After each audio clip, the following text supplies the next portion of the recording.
Teenage soccer player Hamed Kouyate left home with little more than the hope of a better future in his backpack.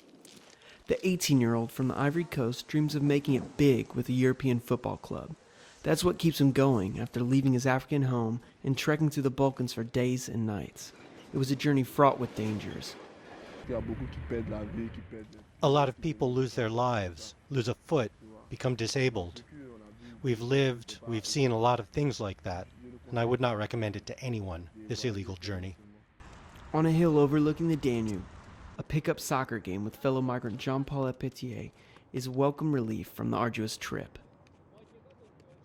Like Apetey and Kouyate, tens of thousands of migrants flock to Hungary, from where they can move freely to wealthy countries of Western Europe. Jean-Paul, a former soldier in the Ivory Coast, made it to the German village of Otter, where he feels he can finally realize his dream. Apetey walks more than 2 miles from his government-sponsored accommodation just to get a cell phone signal.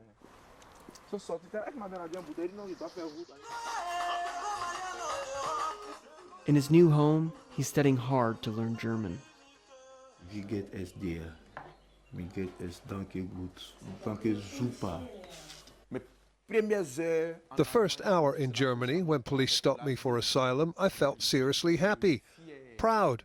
It's the German territory. Here, it's Deutschland, a country where a man has rights and respect. After fighting knife-wielding thugs on the road and escaping smugglers holding him captive, Apetey is finally feeling a bit of respect from the local villagers in Otter. Bucking a trend in Western Europe of suspicion and hostility towards newcomers, they've set up a night of board games and cupcakes to make the migrants feel welcome.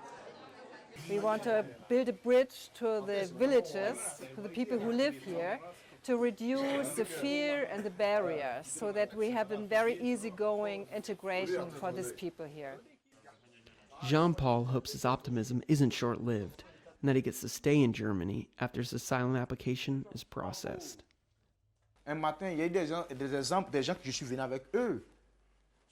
There were people who went on the same journey as me who got the card, and 3 months later they received a letter at their home saying they have to leave the territory.